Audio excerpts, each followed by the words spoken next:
I don't know what's out there. I don't know what could happen, but I have to take action. I have to move forward because I cannot let this backfire and get me stuck in a process of doubt. That is the real fear, and that is the real danger, is that you won't move forward because you're stuck in overthinking, analyzing, and indecision.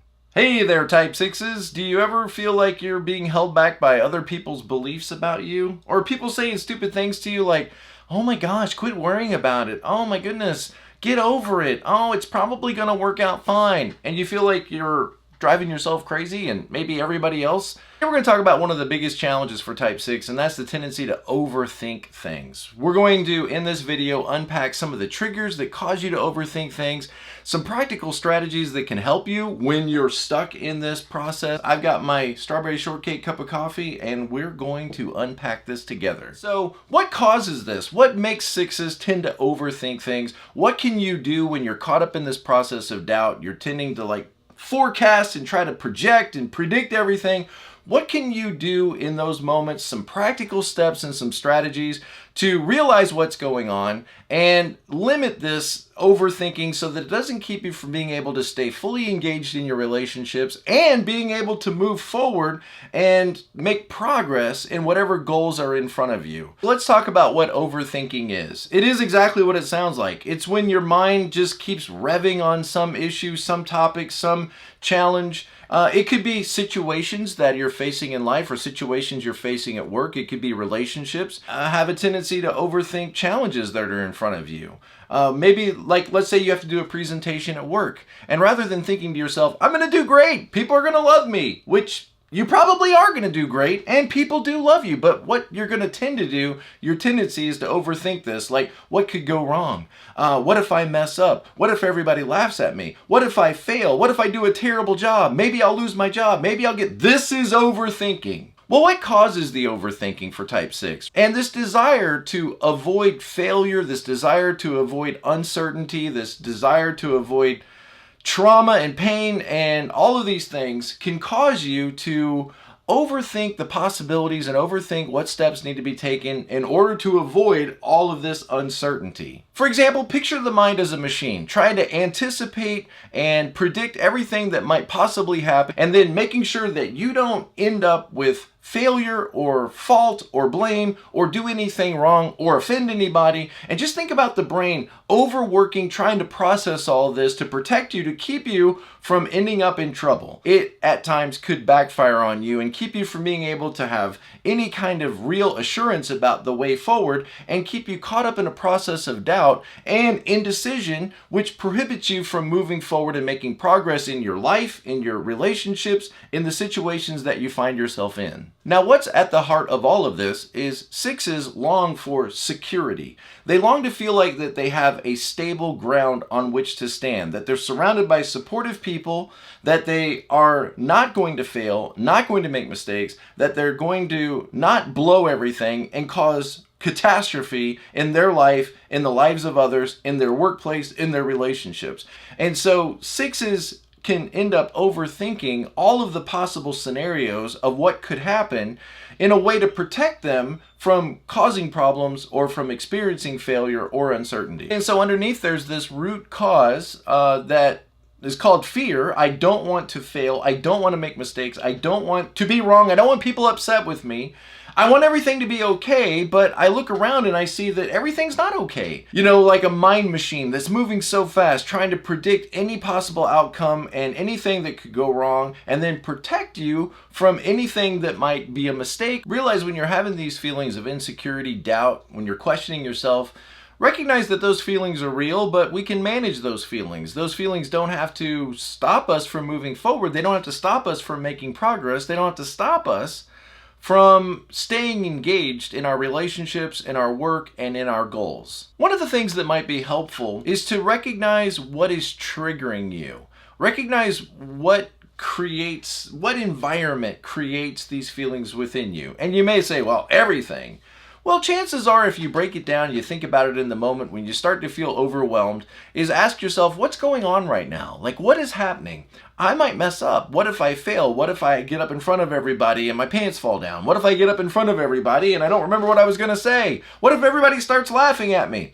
And if you can think about what happens when you start to feel this way, what your environment is, you might be able to recognize some of the potential triggers that prompt you to overthink things. This can be different from person to person. It could be big decisions that you're faced in life. It could be being around certain people. It could be your work environment. Sometimes the first step in managing your feelings and managing your thinking is recognizing what it is that's triggering it in the first place. When we start paying attention to what's going on in our environment, when we feel triggered, we might be able to prepare a little bit better for those moments and to be able to manage those and not be so surprised or shocked or feel overwhelmed. So we understand the root cause is this desire to protect ourselves and to not end up making mistakes and doing the wrong thing. It's fear. The underlying root cause is fear, and also the desire for security and stability. We recognize what triggers us and what environments make us feel most apprehensive and indecisive. Then the next step is we got to start to challenge our thoughts. Yes, your thoughts are real. Yes, you're feeling stuff. Don't deny these thoughts. Just try to manage them and understand them. Let yourself accept the fact that you're feeling overwhelmed, you're feeling fearful, but then we got to start to challenge those thoughts. We got to push back against them. Now, really, you can think about it in two different ways. You're a 6, you have a 5 wing and a 7 wing. One way to challenge your thinking is to try to bring yourself into more objectivity. Look at your environment and say, what is really going on? Am I really in danger? Am I really under threat? If I fail in this presentation, what is really going to happen to me? If I make a mistake and if I blow it and people laugh at me, will this be the end of me? Will this be my ultimate destruction? You know, most of the times when we worry or fear the outcome of something, it's not really something that's going to kill us. It may make people laugh at us, or we may feel humiliated, or we might be embarrassed, or maybe we won't make that sale. But ultimately, most of the time, we're going to recover from whatever mistakes happen. That is the real world. The real world, the objective world is all of us make mistakes and all of us move on. And one of the things that you can do is to lean into that 5 wing and try to remain more objective and say, okay, how is things really going on in my environment? Not how do I feel about it, not what do I think about it, but let me actually look around in my environment. Are there wolves in the forest chasing me right now? I know you might feel like there are wolves chasing you. They're breathing down your neck. But when you actually look around in your environment, are you okay? Chances are you are. The other way to challenge your thoughts is toward the 7, and that is to be more positive, to reframe things like 7s tend to reframe things, and say to yourself, you know what, I might mess up, I might make a mistake. But that's not what's the most important thing here. The most important thing is I'm trying. I'm going to try, and I'm going to get up there, and I'm going to do my best, and I'm going to believe that everything's going to work out okay. I'm going to try to make myself believe that everybody likes me, everybody's my friend, and it's all going to work out okay. And even while I'm talking like this, I'm starting to smile because I'm coming back into my zone as a 7, and to say, you know what, I'm proud of myself for getting up there and doing it and doing my best. And if I make a mistake, I'll recover. If I make a mistake, I'll be okay. People might laugh, but I like laughter. In other words, I'm going to do my best. I might mess up, but that's okay. I'm going to give it my best effort. I'm going to expect good things to happen. I'm going to catch myself when I start feeling overwhelmed. I'm going to try to remain more objective. How can I lean into that positivity and that objectivity and stay engaged in the process and do whatever the next right thing is? Now, before we get to action, there's one other thing that we might want to mention right here, and that is to try to be more mindful, to try to come into the present. When you start to feel anxious, when you start to feel overwhelmed, notice you're probably thinking about the future. You're wondering what's going to happen next. Am I going to make a mistake? Is this person really for me? Why are they saying what they're saying? And what is the outcome of this going to be? To be more mindful is to come back into the present, to take a breath, maybe focus on your breathing, pause for a second, come back into your body, and recognize right now I'm okay. Yes, I don't know what might happen in the future, but right now in this moment, everything is okay. And you might need to start telling yourself some things. You might need to start speaking to yourself rather than listening to this voice that's going on and on and on about what could happen, this roommate inside of you that's telling you everything's going to fail, that everything's going to be wrong. Try to speak to yourself instead and say things to yourself like, you know what? You're a great person. You're going to do a wonderful job. People like you. You have a lot of friends. You've overcome obstacles before. And just like you've overcome obstacles before, you're going to be okay right now. You're smart and you're able to solve things. And when your back gets pushed into a corner, you're able to come out like a champion. And when worse comes to worse, I manage to stand up and show up. And I'm able to overcome any obstacle that comes in front of me, and if I can't, I'm still going to be okay. In other words, don't believe everything you think. Recognize your thoughts come into your mind, but you don't have to be captive to them. You need to challenge those thoughts and recognize I'm a 6 after all, no wonder I'm thinking these things, and I don't want these things to limit me from accomplishing the goals that I've set for my life. And sometimes fear is just your body's way, your mind's way of saying there's something in front of you that you need to pay attention to. There's something in front of you that you need to overcome. And now we're going to talk about the most exciting part of all of this, and that is the need to take action. Yes, you have these overwhelming feelings. Yes, you might have these overwhelming doubts, and you might be thinking to yourself, I don't know. Okay, one of the best things you can do in this moment when you don't know what to do is do something. Let's make a decision to take action. Well, what if it's the wrong action? You're overthinking it. Let's start taking action and start moving the ball forward. We can always pivot. We can always adjust. And if we start to go down the wrong direction and people come around us, we can say, hey, you know what? At the time it made sense to me, but now I think we might need to pivot a little bit. Find people around you that support you. One of the best things you can do is find people around you that you can talk to. Maybe you need to journal things out, but find people that will support you, that love you, that care about you, that understand you're not a perfect human and you do make mistakes. And then you've got to take action. You can sit here all day and wonder, should we do this? What do I think? I need more information. I need to wait. There comes a time when you have to just take action. Do the next right thing. Don't worry about 14 steps in front of you. Just start with the next 2 or 3 steps and start moving forward. And as you start to move forward, you're going to start to build confidence. As you start to move forward, you're going to start to build resilience. Remember in The Wizard of Oz when Dorothy and the Tin Man and the Scarecrow were afraid and they were worried that the forest might have lions and tigers and bears. Oh my, you remember that? You remember that moment?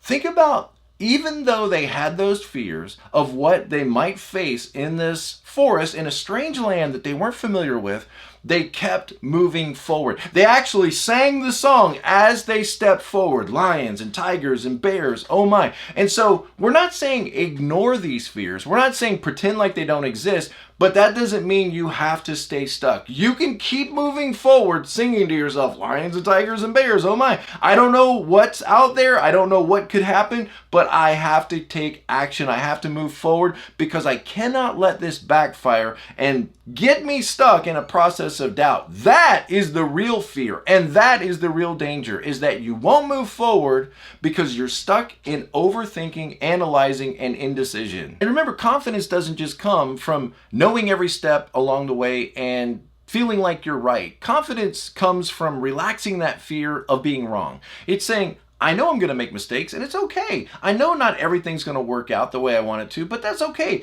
I'm resilient, I'm strong, I'm tough. I've made it through difficult things before and I'll make it through difficult things again. Listen, your greatest weapon right now, when you're feeling overwhelmed, when you're feeling stuck, is the ability to choose one thought over another. Your thoughts are real, but your thoughts don't have to control you. You have to learn how to control your thoughts. You have to learn how to control what you're thinking. One of the best things you can do is slap yourself in the head and say, oh my gosh, I'm a 6. Look at me, I'm a 6, feeling all the stuff that 6s feel. Feeling anxious, feeling worried, feeling like I might make a mistake, feeling overwhelmed. There I go again, feeling all the stuff that 6s feel. This shouldn't surprise me. I understand what's going on. I understand that I don't like making mistakes. I don't want to end up in trouble. I don't want to do the things wrong. I don't want people to be upset with me. But that I can relax now and take a breath and sort of laugh at myself and say, there I go again. But I'm not going to let this hinder me from taking action, moving forward, connecting deeply, and living passionately. I'm so happy for you. I'm happy for you because you are smart, you are intelligent. Don't ever be ashamed of who you are. Be proud of who you are. I'm the guardian up on the watchtower, and if I see something that looks dangerous, I'm going to blow the trumpet and let people know. But I don't have to be paralyzed anymore by my fears. At your best, remember, you look like a 9. Think about that. At your best, you start to realize, everything's going to be okay. There's a force bigger than me that's in control. I can relax. Why am I letting myself spiral to the point of inaction?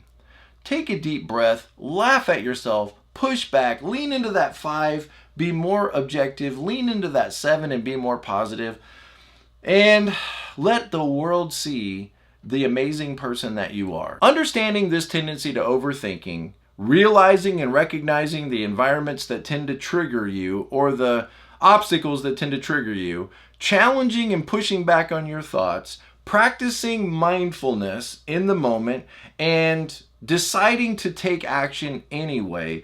All of these things can help you break free from this overthinking that sometimes happens to type 6. Now, if you found this video helpful, please give it a thumbs up, like, comment, subscribe. It's all about balance. So in the comments, talk about how you're balancing your fears on the one hand, your apprehensions on the other hand, while at the same time not allowing it to keep you immobilized and moving forward and taking risks. Thank you for watching this video. Be present to life. I'll see you next time.